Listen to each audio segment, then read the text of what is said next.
Viewers welcome back in our programme जी। Doctor साहब साडा अज दा पहला सवाल है, बादल खिलाफ 6 फॉर जस्टिस वालों दर्ज केस अमरीका की अदालत वालों रद्द। जी डॉक्टर साहब ये केस कुछ समा पहला खास तौर पर जदों कि लगभग साल ही हो गया, अगस्त के महीने जदों कि दुखदाई घटना ओक क्रीक के विच वापरी सी विस्कॉन्सन जी, जदों कि एक कातल गोरे नस्लवादी ने ओक क्रीक गुरुद्वारा साहिब च आके 6 सिखां नूं जिहड़ा गन डाउन किया, जिन्हां च बीबी परमजीत कौर भी शामिल सी जी। और उस दौरान ही क्योंकि वाकया तो नाल जुड़ गया उस उदों ही उत्थों के जिहड़े एक अमीर व्यापारी धालीवाल दर्शन सिंह धालीवाल जिहदा भरा रखड़ा वजीर है बादल की कैबिनेट दे विच जी, उहदी डॉटर दा विआह सी, सो उहदे च शामिल होने दे लई प्रकाश सिंह बादल ने भी आना सी, सो पहले समागम भी आ गए। सो उदों 6 फॉर जस्टिस ने जिहड़े 2 अमरीका के मुख कानून ने एलियन टॉर्ट्स एक्ट और प्रिवेंशन अगेंस्ट टॉर्चर एक्ट के थले बादल के उत्ते केस दायर किया सी, क्योंकि इन्हां दोनों एक्ट्स के थले जिहड़ा बंदा अमरीका की धरती ते आया होए उसनूं जिहड़ा दोषी बनाया जा सकता है। सो बादल का टेन्योर और खास तौर पर सुमेध सैनी नूं डायरैक्टर जनरल पुलिस लाना ये उहदा हिस्सा सी इस केस नूं करन 6 फॉर जस्टिस। और अकाली दल अमृतसर के 2 जिहड़े कारकुन ने जिन्हां दे विच सरजीत सिंह आलोआर्क ते एक शायद जगतार सिंह, ये दोनों ही उस दे विच पार्टी सन 6 फॉर जस्टिस भी जी। सो ये केस एडमिट कर लिया गया सी। बादल दी धिर ने बाद च उन्होंने वकीलों की टी हाँ ये एक पार्ट जरूरी होंदा है कि सम्मन जिहड़े ने वो सर्व होने चाहिए ने जदों बंदा अमरीका दे विच मौजूद है। हुण 6 फॉर जस्टिस ने एक कंपनी दी सेवावां लईआं सी जिन्हां ने वो सम्मन सर्व करने सी, सो उन्हां मुताबक कंपनी ने तो कहा भी असीं सर्व कर दिते ने, पर बादल धिर ने यह क्लेम किया कि जी नहीं वो सम्मन बादल नूं सर्व नहीं होए, क्योंकि उदन तो बादल उस एलीमेंटरी स्कूल है ही नहीं सी जदों कहा गया कि सम्मन सर्व होए, ये किसी होर नूं सर्व किए गए सी। सो जिहड़ी हेठली अदालत है उन्हें इस बेस के उत्ते ही केस नूं थ्रू आउट कर दिता सी कि सम्मन सर्व नहीं होए, इसलिए ये 2 कानूनों के थले ये केस अगे नहीं जा सकता। उस लोअर जज के फैसले के खिलाफ 6 फॉर जस्टिस ते अकाली दल अमृतसर ने अपील्स कोर्ट जिन्होंने सर्किट कोर्ट कहते हैं, फैडरल कोर्ट भी कहते हैं, पैटीशन की सी। और उस पैटीशन की सुनवाई जिहड़ी है वो 3 जजां ने कोर्ट ऑफ अपील्स के सर्किट जज पॉसनेर, रॉवनर ते विलियम्स ने 26 नवंबर दी जिहड़ी इसकी फाइनल सुनवाई हुई है, क्योंकि जदों गुरपतवंत सिंह पन्नू भी आए ने TV 84 ते उन्होंने इसका जिक्र किया जी सुनवाई का।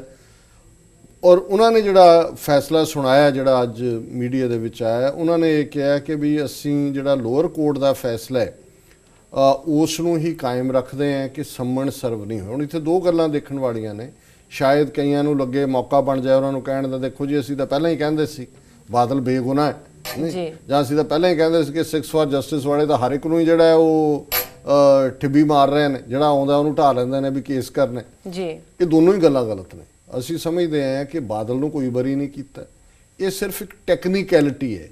टैक्नीकैलिटी ये है कोर्ट ने यह कहा कि जिहड़ी सर्विंग एजेंसी सी उन्हें बादल की थां ते सम्मन जिहड़े ने वो किसी होर नूं सर्व कीते ने, सर्व कराए ने। हुण इहदा मतलब ये है कि बादल अमरीका च नहीं आएगा, उहदा आना बंद हो गया जिहड़ा मेन परपस सी इस केस का भी जी। क्योंकि जे एक बारी गलती हो गई कि सम्मन सर्व नहीं होए, इसका मतलब ये तो नहीं है कि दोबारा सम्मन सर्व नहीं हो सकते, जां केस तो नहीं जज ने यह तो नहीं कहा भी बादल ने ह्यूमन राइट वायलेट नहीं किए, जां सुमेध सैनी कोई बड़ा साधु है जिहड़ा उन्हें लाया उत्थे कि उन्हें धर्म प्रचार करना, उन्हें मुंडे नहीं मारे हुए जी जी। सो असीं ये समझते हैं पंजाबी का यह खान है मारे नालों भजाया चंगा, सगों ये होर भी बेहतर होया कि भी अदालत ने टैक्नीकल ग्राउंड के उत्ते केस नूं नहीं थ्रो किया, उन्हें टैक्नीकली कहा जी सम्मन सर्व नहीं हुए।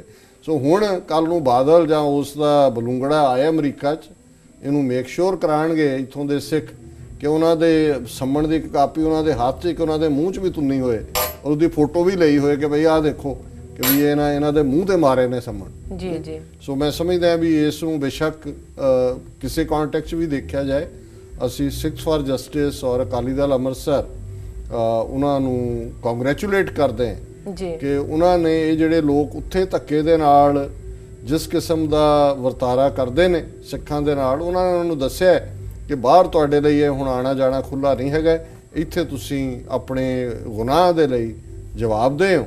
ਔਰ ਅਸੀਂ ਸਮਝਦੇ ਹਾਂ ਵੀ ਆਉਣ ਵਾਲੇ ਪੀਰੀਅਡ 'ਚ ਬਾਦਲ ਔਰ ਉਹਨਾਂ ਦੀ ਜਿਹੜੀ ਹੋਰ ਇਹ ਪਾਪ ਦੀ ਜੰਝ ਹੈ, ਉਹਦਾ ਕੋਈ ਵੀ ਬੰਦਾ ਇੱਥੇ ਆਏਗਾ, ਉਹਨਾਂ ਨੂੰ ਉਹਨਾਂ ਦੇ ਗੁਨਾਹ ਦੇ ਲਈ ਜਵਾਬਦੇਹ ਬਣਾਇਆ ਜਾਏਗਾ। ਜੀ ਡਾਕਟਰ ਸਾਹਿਬ ਬਿਲਕੁਲ। ਸਾਡਾ ਅਗਲਾ ਸਵਾਲ ਹੈ, ਅਫਗਾਨਿਸਤਾਨ ਨੇ ਕਿਹਾ ਹੈ ਕਿ ਅਪ੍ਰੈਲ 2014 ਦੀਆਂ ਪ੍ਰਧਾਨਗੀ ਚੋਣਾਂ ਤੋਂ ਪਹਿਲਾਂ ਅਮਰੀਕਾ ਨਾਲ ਕਿਸੇ ਸੁਰੱਖਿਆ ਸਮਝੌਤੇ ਤੇ ਦਸਤਖਤ ਨਹੀਂ ਕੀਤੇ ਜਾ ਸਕਦੇ। ਇਸ ਬਾਰੇ ਤੁਹਾਡੇ ਕੀ ਵਿਚਾਰ? ਦੇਖੋ, ਬੜੀ ਦਿਲਚਸਪ ਸਥਿਤੀ ਹੈ ਇਸ ਵੇਲੇ।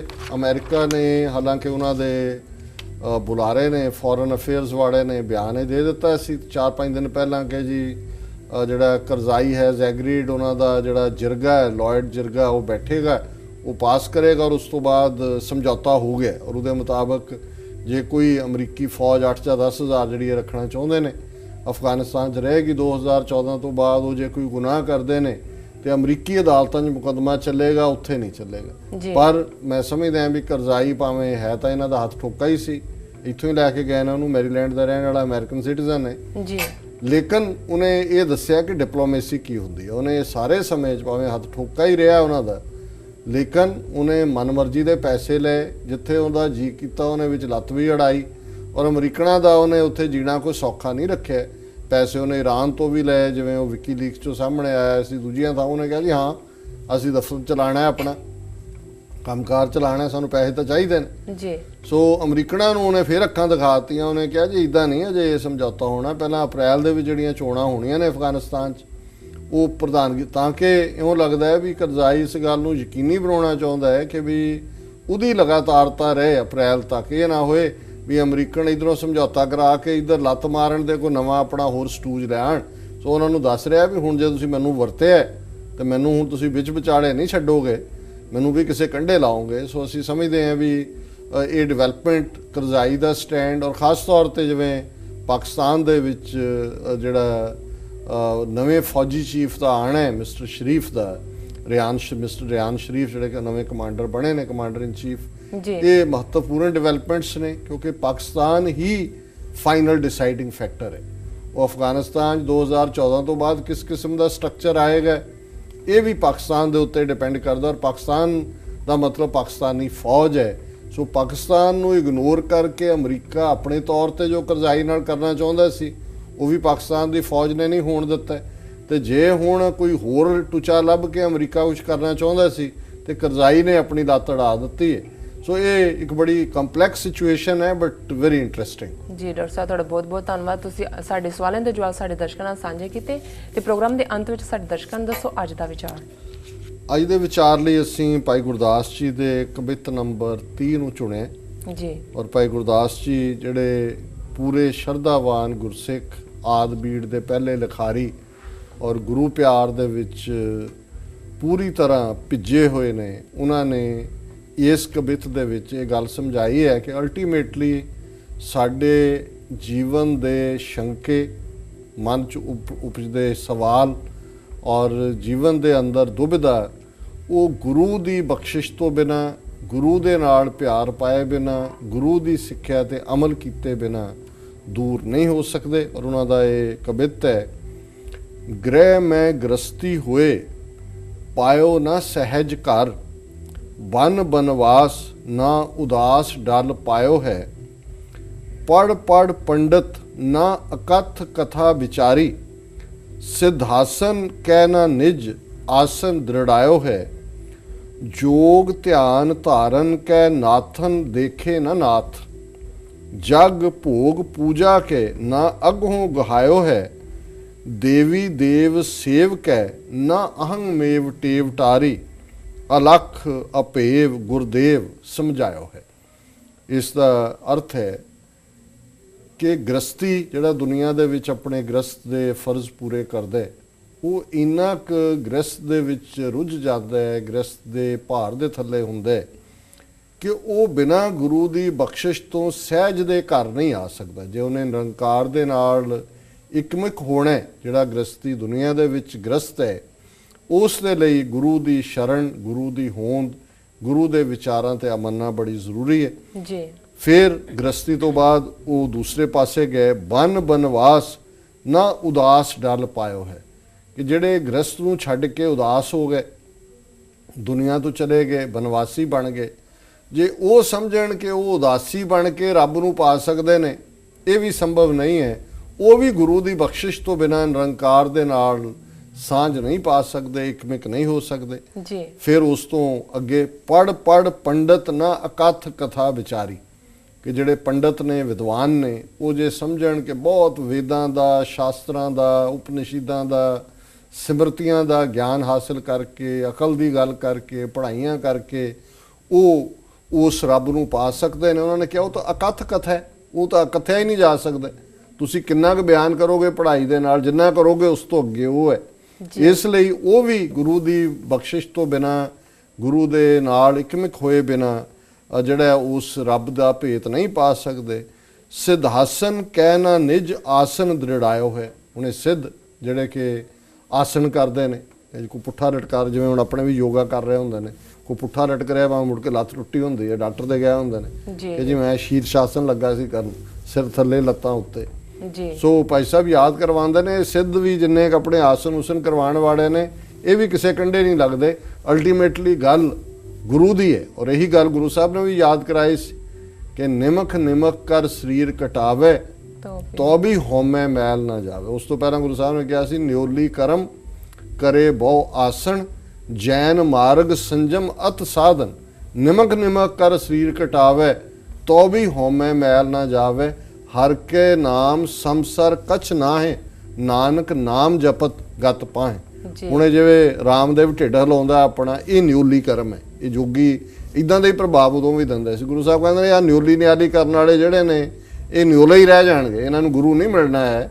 ਅਕਾਲ ਪੁਰਖ ਦੇ ਨਾਲ ਇਹ ਜਿਹੜੇ ਨੇ ਅਭੇਦ ਨਹੀਂ ਹੋ ਸਕਦੇ। ਸੋ ਉਸ ਤੋਂ ਅੱਗੇ ਉਹ ਜੋਗੀਆਂ ਵੱਲ ਆਏ। ਜੋਗ ਧਿਆਨ ਧਾਰਨ ਕਹਿ ਨਾਥਨ ਦੇਖੇ ਨਾ ਨਾਥ। ਜਿਹੜੇ ਜੋਗੀ ਇਹ ਸਮਝਦੇ ਨੇ ਕਿ ਸਾਡਾ ਗੋਰਖਨਾਥ ਹੈ, ਅਸੀਂ ਉਹਦੇ ਰਾਹੀਂ, ਜੋਗ ਦੇ ਰਸਤੇ ਰਾਹੀਂ ਰੱਬ ਨੂੰ ਦੇਖ ਸਕਦੇ ਹਾਂ। ਤੇ ਭਾਈ ਗੁਰਦਾਸ ਯਾਦ ਕਰਵਾਉਂਦੇ ਨੇ ਕਿ ਇਸ ਰਸਤੇ ਰਾਹੀਂ ਵੀ ਕੋਈ ਰੱਬ ਨਹੀਂ ਮਿਲਣਾ। ਜਗ ਭੋਗ ਪੂਜਾ ਕੇ ਨਾ ਅਗਹੋਂ ਗਹਾਇਓ ਹੈ, ਕਿ ਯੱਗ ਕਰਨੇ, ਹਵਨ ਕਰਨੇ, ਕਿ ਇਹ ਨਾ ਸਮਝੋ ਪੂਜਾ ਕਰਨੀ ਕਿ ਤੁਸੀਂ ਜੱਗ ਜਾਂ ਪੂਜਾ ਦੇ ਨਾਲ ਉਸ ਰੱਬ ਨੂੰ ਪਾ ਲਓਗੇ। ਭਾਈ ਗੁਰਦਾਸ ਯਾਦ ਕਰਵਾਉਂਦੇ ਨੇ ਇਹ ਵੀ ਨਹੀਂ ਸੰਭਵ। ਤਾਂ ਫਿਰ ਉਹਨਾਂ ਨੇ ਕਨਕਲੂਡ ਕੀਤਾ ਦੇਵੀ ਦੇਵ ਸੇਵ ਕੇ ਨਾ ਅਹੰਗ ਮੇਵ ਟੇਵ ਟਾਰੀ। ਹੁਣ ਰਹਿ ਗਏ ਦੇਵਤਿਆਂ ਨੂੰ ਮਨਾ ਲਓ, ਦੇਵੀਆਂ ਨੂੰ ਮਨਾ ਲਓ, ਕੋਈ ਵਿਸ਼ਨੂੰ, ਕੋਈ ਵੈਸ਼ਨੋ ਦੇਵੀ ਦਾ ਪੁਜਾਰੀ, ਕੋਈ ਜਵਾਲਾ ਜੀ ਦਾ ਪੁਜਾਰੀ, ਕੋਈ ਚਵੰਡਾ ਦਾ ਪੁਜਾਰੀ, ਕੋਈ ਜੈ ਕਾਲੀ ਕਲਕੱਤੇ ਵਾਲੀ ਦਾ ਪੁਜਾਰੀ। ਸਾਰੀਆਂ ਦੇਵੀਆਂ ਨੇ ਜੀ। ਦੇਵੇ ਜਿਹੜੇ ਨੇ ਉਹ ਦੂਜੇ ਨੇ, ਕੋਈ ਇੰਦਰ ਹੈ, ਕੋਈ ਹਨੂਮਾਨ ਹੈ, ਕੋਈ ਹੈ। ਸੋ ਭਾਈ ਸਾਹਿਬ ਕਹਿੰਦੇ ਨੇ ਦੇਵੀ ਦੇਵ ਸੇਵ ਕੇ ਨਾ ਅਹੰਗ ਮੇਵ ਟੇਵ ਟਾਰੀ, ਕਿ ਉਹਨਾਂ ਦੀ ਕਰਦੇ ਰਹੋ ਜਿੰਨੀ ਮਰਜ਼ੀ ਸੇਵਾ ਪੂਜਾ ਅਰਚਨਾ, ਉਹ ਵੀ ਤੁਹਾਡੇ ਹੰਕਾਰ ਨੂੰ ਨਹੀਂ ਖਤਮ ਕਰ ਸਕਦੇ। ਅਲਖ ਅਪੇਵ ਗੁਰੂਦੇਵ ਸਮਝਾਇਓ ਹੈ, ਕਿ ਇਹ ਸਿਰਫ ਤੇ ਸਿਰਫ ਗੁਰੂਦੇਵ, ਗੁਰੂ ਹੀ ਉਸ ਨਿਰੰਕਾਰ ਨੂੰ ਸਮਝਾ ਸਕਦੇ ਨੇ, ਉਹਨਾਂ ਤੱਕ ਤੁਹਾਨੂੰ ਲਿਜਾ ਸਕਦੇ ਨੇ ਜੋ ਅਲਖ ਹੈ, ਜਿਹਨੂੰ ਲਖਿਆ ਨਹੀਂ ਜਾ ਸਕਦਾ, ਬਿਆਨਿਆ ਨਹੀਂ ਜਾ ਸਕਦਾ, ਮਿਣਿਆ ਨਹੀਂ ਜਾ ਸਕਦਾ। ਔਰ ਇਹੀ ਗੱਲ ਅਸੀਂ ਉਹ ਜਾਪ ਸਾਹਿਬ ਪੜ੍ਹਦੇ ਹਾਂ ਤਾਂ ਉਹਦੇ ਪੁੱਟਰੀਆਂ ਤੁਕਾਂ ਹੀ ਇਹ ਨੇ, ਚੱਕਰ ਚਹਿਨ ਅਰ ਬਰਨ ਜਾਤ ਅਰ ਪਾਤ ਨਹਿਨ ਜੈ, ਰੂਪ ਰੰਗ ਅਰ ਰੇਖ ਪੇਖ ਕੋ ਕਹਿ ਨਾ ਸਕਤ ਕਹਿ, ਅਨੁਭਵ ਪ੍ਰਕਾਸ਼ ਅਮਿਤੋਜ ਕਹਿਜੈ। ਹੁਣ ਇਹ ਹੈ ਕਿ ਉਹ ਅਮਿਤੋਜ ਹੈ ਤੇ ਉਹਨੂੰ ਅਨੁਭਵ ਦੇ ਨਾਲ ਤੁਸੀਂ ਉਸ ਨੂੰ ਜਾਣ ਸਕਦੇ ਹੋ। ਸੋ ਨਾ ਉਹਦਾ ਚੱਕਰ ਹੈ, ਨਾ ਚੈਨ ਹੈ, ਨਾ ਵਰਣ ਹੈ, ਨਾ ਜਾਤ ਹੈ। ਸੋ ਇਹ ਨਿਰੰਕਾਰ ਆਪ ਬਖਸ਼ਿਸ਼ ਕਰਕੇ ਸਮਝਾਉਂਦਾ ਹੈ, ਪਰ ਗੁਰੂ ਦੇ ਰਾਹੀਂ ਹੀ ਉਸ ਨਿਰੰਕਾਰ ਨੂੰ ਲਖਿਆ ਜਾ ਸਕਦਾ ਹੈ। ਉਸ ਅਲਖ ਦੇ ਲਖਿਆ ਫਿਰ ਵੀ ਨਹੀਂ ਜਾ ਸਕਦਾ। ਜਦੋਂ ਤੁਸੀਂ ਗੁਰੂ ਦੇ ਨਾਲ ਜੁੜ ਜਾਂਦੇ ਹੋ ਫਿਰ ਤਾਂ ਵਾਹੋ ਵਾਹੋ ਕਰਦੇ ਹੋ। ਜਦੋਂ ਤੁਸੀਂ ਵਾਹ ਵਾਹ ਕਰਦੇ ਹੋ ਫਿਰ ਇਹੀ ਪੜ੍ਹਦੇ ਹੋ, ਅੰਤ ਨਾ ਸਿਫਤੀ ਕਹਿਣ ਨਾ ਅੰਤ, ਅੰਤ ਨਾ ਕਰਨਾ ਦੇਣ ਨਾ ਅੰਤ, ਅੰਤ ਨਾ ਵੇਖਣ ਸੁਣ ਨਾ ਅੰਤ, ਅੰਤ ਨਾ ਬੇਅੰਤ ਬੇਅੰਤ ਬੇਅੰਤ। ਜਦੋਂ ਤੁਸੀਂ ਇਸ ਤੇ ਆ ਜਾਂਦੇ ਹੋ ਫਿਰ ਤੂੰ ਹੀ ਫਿਰ ਆਨੰਦ ਦੀ ਗੱਲ ਹੈ। ਫਿਰ ਭੇਦ ਪਾਣਾ, ਮਿਲਣਾ, ਗਿਣਨਾ ਇਹ ਫਿਰ ਨਹੀਂ ਹੈ। ਫਿਰ ਤਾਂ ਉਹ ਆਨੰਦ ਹੈ ਕਿ ਦਿਨ ਰਾਤ ਉਸ ਆਨੰਦ ਦੇ ਵਿੱਚ ਉਠਤ ਬੈਠਤ ਸੋਵਤ ਨਾਮ ਕਹੋ ਨਾਨਕ ਜਨ ਕੈ ਸਦ ਕਾਮ। ਸੋ ਇਹ ਭਾਈ ਗੁਰਦਾਸ ਜੀ ਦਾ ਸਵਈਆ ਅੱਜ ਦੀ ਵਿਚਾਰ ਲਈ। ਜੀ ਡਾਕਟਰ ਸਾਹਿਬ ਤੁਹਾਡਾ ਬਹੁਤ ਬਹੁਤ ਧੰਨਵਾਦ, ਤੁਸੀਂ ਅੱਜ ਦਾ ਵਿਚਾਰ ਸਾਡੇ ਦਰਸ਼ਕਾਂ ਨਾਲ ਸਾਂਝਾ ਕੀਤਾ।